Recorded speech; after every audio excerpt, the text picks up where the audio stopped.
Innal hamdalillah nahmaduhu wa nasta'inuhu wa nastaghfiruhu wa natubu ilayh wa na'udzu billahi min sururi anfusina wa min sayyiati a'malina may yahdihillahu fala mudilla lahu wa may yudlil fala hadiya lahu ashhadu an la ilaha illallah wahdahu la syarika lahu وأشهد أن محمدا عبده ورسوله لا نبي بعده اللهم صل وسلم عليه تسليما كثيرا مزيدا يا أيها الذين آمنوا اتقوا الله حق تقاته ولا تموتن إلا وأنتم مسلمون يا أيها الناس اتقوا ربكم الذي خلقكم من نفس واحدة وخلق منها زوجها وبث منهما رجالا كثيرا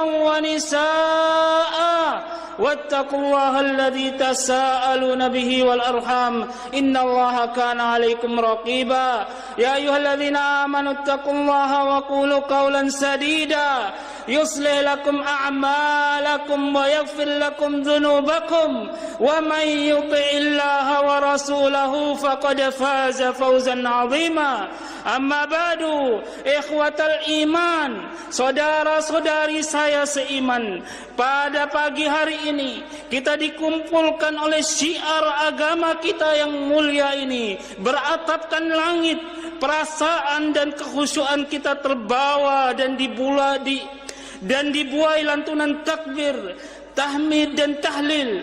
Allahu Akbar, Allahu Akbar, la ilaha illallah, wallahu akbar, Allahu Akbar, walillahil hamd. Namun kita semua sadar, agama kita bukanlah perasaan sesaat, bukan pula kekhusyuan yang cepat hilang. Agama kita ini memerintahkan kita untuk bertadabbur, meresapi, memetik hikmah dan merefleksikannya dalam sikap gerak kita, sikap gerak-gerik kita setiap harinya. Pantaskah kiranya jika kita yang terbuai perasaannya dengan kalimat takbir, Allahu Akbar, Allah Maha Besar, kemudian menomorduakan Allah dalam upaya dan usaha kita. Contoh kecil saja, di tengah pandemi ini, menjaga jarak dan memakai masker kita terapkan. Namun terkadang kita lupa doa dan zikir yang sebenarnya dapat membuat penjagaan diri kita bisa lebih ampuh. Kenapa bisa lebih ampuh? Itu karena Allah Subhanahu wa taala Maha Besar. Diriwayatkan oleh Imam Tirmidzi, Rasulullah sallallahu alaihi wasallam bersabda, "Inna du'a yanfa'u mimma nazala wa mimma lam yanzil." Sesungguhnya doa bermanfaat terhadap apa yang sudah menimpa seseorang dan apa yang belum menimpanya. Fa'alaikum ya ibadallahi bid-du'a, maka hendaknya kalian berdoa wahai hamba-hamba Allah. Oleh karena itu, jangan lupakan doa keluar rumah sebagaimana yang diriwayatkan oleh Imam Abu Daud. Rasulullah sallallahu alaihi wasallam bersabda, "Idza kharaja ar-rajulu min baitihi," jika seseorang keluar dari rumahnya, faqal, dan dia membaca bismillah tawakkaltu 'ala Allah wala haula wala quwwata illa billah, dengan nama Allah aku bertawakal kepadanya dan tidak ada daya dan upaya kecuali atas pertolongannya. Qala yuqalu hina idzin, Rasulullah sallallahu alaihi wasallam menjelaskan, pada saat dia membaca doa itu akan dikatakan kepadanya, hudita wa kufita wa wuqita, engkau telah diberi petunjuk, engkau telah dicukupkan dan engkau telah dijaga. Fatanahalahu syayatin, syaitan akan menghindar dari dia. Fayaqulu lahu syaitanun akhar, dan syaitan yang lain akan berkata, kaifalaka birajulin qad hudiya wa kufiya wa wuqiya, bagaimana kita bisa mengganggu orang yang sudah diberi petunjuk oleh Allah, sudah dicukupkan oleh Allah dan sudah dijaga oleh Allah Subhanahu wa taala. Jangan lupa zikir, berlindung kepada Allah di setiap pagi dan petang untuk menghindarkan diri kita dari musibah. Imam Tirmidzi meriwayatkan bahwasanya Rasulullah sallallahu alaihi wasallam bersabda, "Ma min 'abdin yaqulu fi sabahi kulli yaumin." Tidak ada seorang hamba pun yang membaca di setiap pagi, setiap hari, wa masa'a kulli lailatin, dan di sore setiap malam, Bismillahilladzi la yadurru ma'asmihi syai'un fil ardi wala fis sama', dengan menyebut nama Allah yang tidak ada satu apapun yang bisa mencelakakan bersama namanya, baik yang di bumi maupun di langit. Wa huwas samiul alim, dan dia maha mendengar lagi maha mengetahui. Salasa marrat, ini diucapkan 3 kali setiap pagi dan setiap sore. Lam yadurhu syai'un, maka dia tidak akan ditimpa musibah apapun.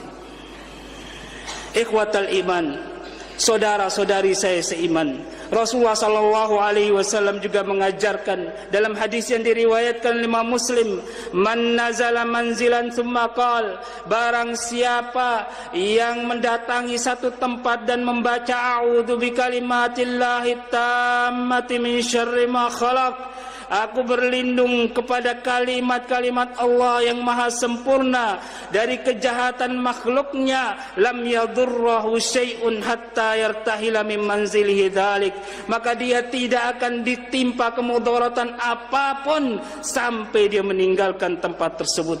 Doa dan zikir ini membangun tawakal kita kepada Allah, membangun sikap ketergantungan kita hanya kepada Allah yang maha besar, membangun optimisme kita, karena justru pesimis dan rasa takut berlebihanlah yang terkadang menjadi sumber penyakit jasmani maupun penyakit rohani.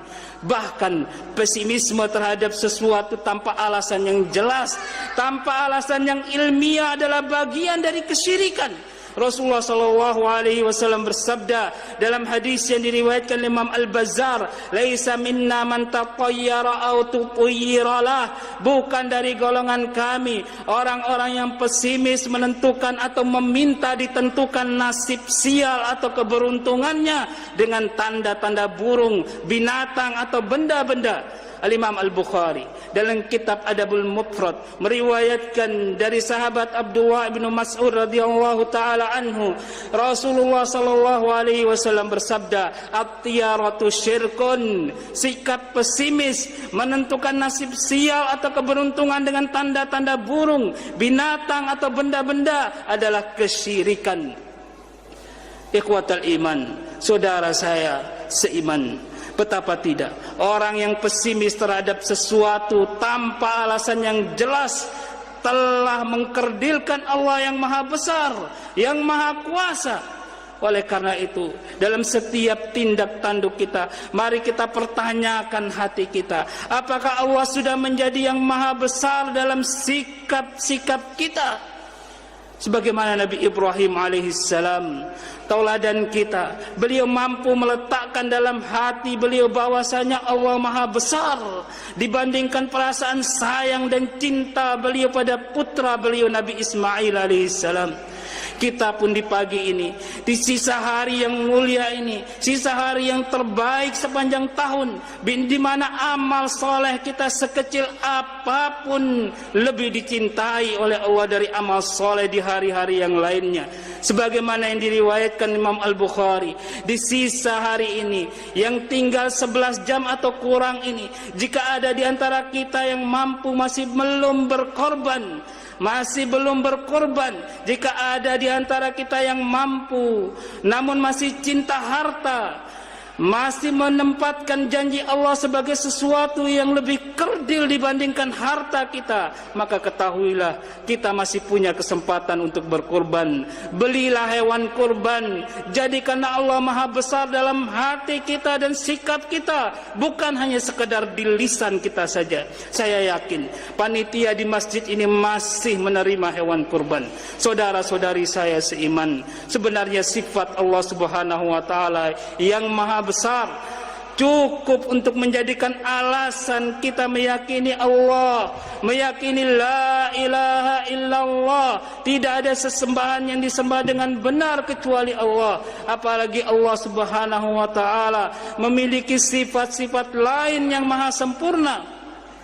Tidak aneh kiranya jika syariat kita menggandeng kalimat Allahu Akbar dengan kalimat La ilaha illallah dalam lantunan takbir, tahlil dan tahmid kita di hari-hari ini.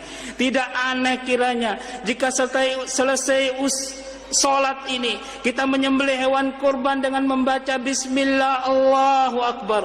Yang aneh justru orang-orang yang fasih mengucapkan kalimat takbir, tahlil dan tahmid, namun menyembelih berkurban untuk selain Allah, untuk jin penunggu lautan, untuk jin penunggu tanah kosong, gunung-gunung atau tempat-tempat keramat, untuk mengusir sial dari kendaraan dan barang-barang baru atau sawah ladang mereka. Yang aneh justru orang-orang yang fasih mengucapkan tahlil, takbir dan tahmid namun masih memakai jimat, padahal sudah ada doa-doa keselamatan yang jauh lebih hebat daripada jimat-jimat tersebut. Bahkan jimat bukanlah sebab yang rasional yang bisa merubah sesuatu. Oleh karena itu Rasulullah SAW bersabda dalam hadis yang diriwayatkan Imam Abu Daud, Imam Ibnu Majah dan Imam Ibnu Hibban, Innar ruqa wat tamaima wat tiwalata syirkun, sesungguhnya jampi-jampi, jimat-jimat dan pelet itu termasuk perbuatan syirik. Yang aneh juga orang-orang yang fasih mengucapkan kalimat takbir, tahlil dan tahmid namun merendahkan agamanya sendiri, memperolok-olok ajaran Allah dengan seenak perutnya, menghalalkan yang haram dan mengharamkan yang halal, menuduh sebagian syariat ini sebagai budaya orang-orang Arab saja, padahal keterangannya sangat jelas dalam Al-Quran dan hadis-hadis Nabi kita sallallahu alaihi wasallam. Allah Subhanahu wa taala berfirman dalam surat At-Taubah ayat yang ke-65 dan 66. Qul abillahi wa ayatihi wa rasulihi kuntum tastahzi'un la ta'tadiru qad kafartum ba'da imanikum. Katakanlah wahai Muhammad kepada mereka, apakah dengan Allah, ayat-ayatnya dan rasulnya kalian selalu berolok-olok? Tidak usah kamu minta maaf karena kamu telah kafir sesudah beriman. Yang aneh saudara-saudari saya seiman, orang-orang yang fasih mengucapkan kalimat takbir, tahlil dan tahmid namun tidak menggubris persaudaraan atas nama Allah yang maha besar, persaudaraan seagama, bahkan melecehkan saudaranya dengan istilah kadal gurun hanya karena pilihan politik yang berbeda dan hanya karena ia harus haus harta dan jabatan, menghina dan memusuhi saudara seiman hanya karena mereka berbangsa Arab atau berbangsa lainnya. Bahkan sebagian orang ada yang tidak suka agama ini berbau Arab. Saudara-saudari saya seiman, di akhir lantunan takbir, tahlil dan tahmid kita memuji Allah Subhanahu wa taala karena hanya Dialah yang pantas mendapat pujian. Segala puji atas nikmat iman dan Islam, nikmat di atas sunnah Rasulullah sallallahu alaihi wasallam, segala puji atas petunjuknya, segala puji atas rezekinya, segala puji atas nikmat keamanan, kebersamaan dan segala sesuatu yang membuat kita menangis bahagia, tersenyum dan berbunga-bunga. Segala puji atas nikmat cinta dan kasih sayang, kelemah lembutan, perhatian dan persaudaraan di atas agama yang mulia ini. Seandainya bukan karena Allah Subhanahu wa taala, kita tidak akan merasakan semuanya ini. Allah Subhanahu wa taala berfirman di surat Al-Anfal ayat yang ke-63, "Lau anfaqta ma fil ardi jami'a ma allafta baina qulubihim walakinallaha allafa bainahum innahu azizun hakim." Walaupun kamu membelanjakan semua kekayaan yang berada di bumi ini, niscaya kamu tidak akan mempersatukan hati mereka. Akan tetapi Allah lah yang telah mempersatukan hati mereka. Sesungguhnya Dia maha perkasa lagi maha bijaksana. Oleh karena itu jagalah persaudaraan ini agar selalu berada di atas kebenaran, selalu berada di atas keridhaan Allah. Niscaya Allah akan menjaga kita. Mari kita saling menasehati dengan cara yang baik, dengan cara yang kita sukai ketika orang lain menasehati kita. Tinggalkan buruk sangka pada saudara kita. Imam Al-Bukhari dan Imam Muslim menyepakati kesahihan hadis dari sahabat Abu Hurairah radhiyallahu anhu bahwasanya Rasulullah SAW bersabda, "Iyyakum wadh-dhann fa inna adh-dhanna akdzabul hadis." Hati-hati kalian dengan prasangka buruk, karena prasangka buruk kalau diucapkan adalah ucapan yang paling dusta. Sikapi nasihat saudara kita dengan baik, walaupun pahit dan sulit diterima, karena itu adalah tanda cinta mereka pada kita. Bahkan seandainya nasihat itu tidak mirip tanda cinta sedikit pun, mari kita anggap saja itu sebagai tanda cinta mereka, agar hati kita tetap selalu dapat berbaik sangka. Itulah persaudaraan di atas nama Allah yang Maha Besar, di atas keesaannya, di atas puja dan puji untuknya. Untuk apa kita membusungkan dada penuh kesombongan, bergelimang emas dan perak penuh ketamakan, jika kita harus meninggalkan semuanya tanpa membawa secuil pun ketika kita meninggal dunia?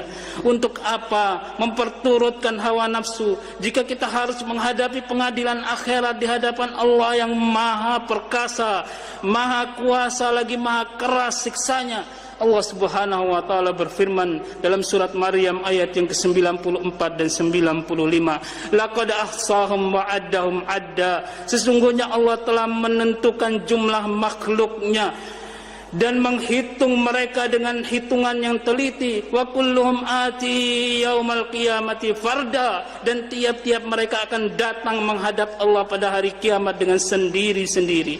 Tidak ada yang bisa lepas dari hitungan Allah, tidak ada yang bisa bersembunyi dari pengadilan Allah Subhanahu wa taala. Di akhir khutbah ini, sebagaimana Rasulullah sallallahu alaihi wasallam selalu mengingatkan wanita-wanita muslimah, di akhir khutbah id beliau, izinkan saya menyampaikan pesan Rasulullah sallallahu alaihi wasallam kepada saudari-saudari saya seiman. Bertakwalah kepada Allah Subhanahu wa taala. Tutuplah aurat kalian dengan busana muslimah, hiasi jiwa kalian dengan akhlak yang baik.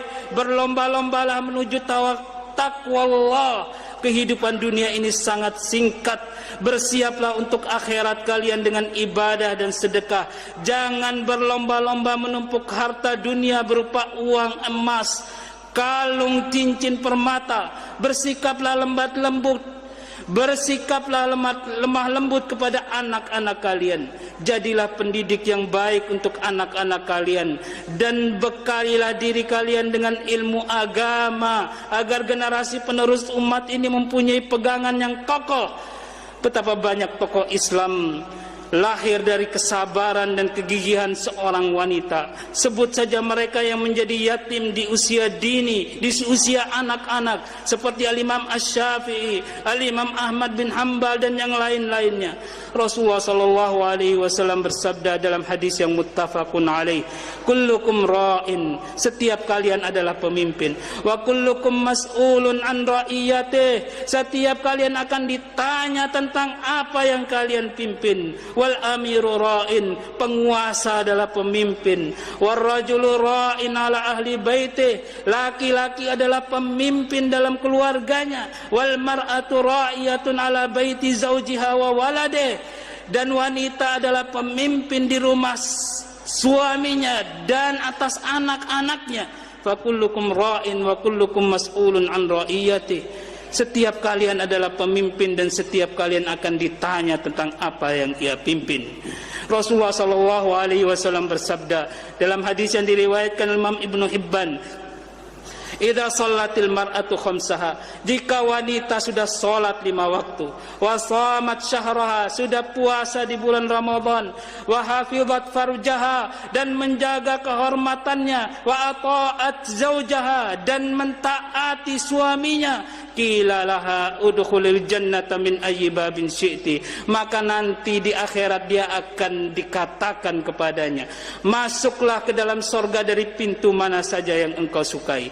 Jadilah wanita terbaik, calon penghuni surga dengan mempraktekkan sabda Rasulullah SAW yang diriwayatkan Imam Al-Baihaqi, wa nisa'ukum min ahlil jannah, ciri-ciri wanita kalian yang menjadi penduduk sorga, al-wadud, yang lemah lembut, al-audu ala zaujiha, yang pandai meminta maaf kepada suaminya, allati idza ghadiba ja'at hatta tabau yadaha fi yadih, yang kalau suaminya marah dia akan datang dan meletakkan tangannya di atas tangan suaminya, summa taqul, kemudian dia berkata, la aduk ghamdan hatta tarda, saya tidak akan tidur sampai engkau memaafkan dan meridhoi saya.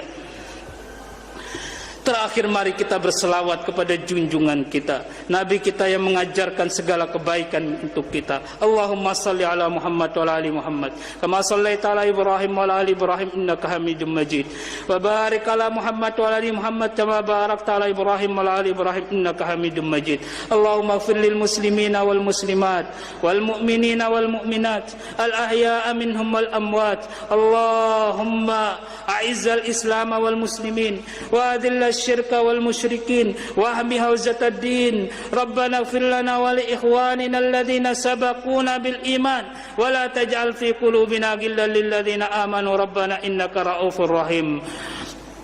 اللهم آمنا في أوطاننا وأصلح أئمتنا وولاة أمورنا ودلهم على توحيدك ودلهم على اتباع سنة نبيك. اللهم ارفع عنا وعن جميع المسلمين البلاء والوباء والمهن والفتن. اللهم ارفع عنا وعن جميع المسلمين البلاء والوباء والمهن والفتن. اللهم ارفع عنا وعن جميع المسلمين البلاء والوباء والمهن والفتن. اللهم آمنا يوم تحشر عبادك. اللهم آمنا يوم القيامة واغفر لنا ذنوبنا وقنا عذاب النار. ربنا آتنا في الدنيا حسنة وفي الآخرة حسنة وقنا عذاب النار. سبحان ربك رب العزة عما يصفون وسلام على المرسلين والحمد لله رب العالمين. والسلام عليكم ورحمة الله وبركاته.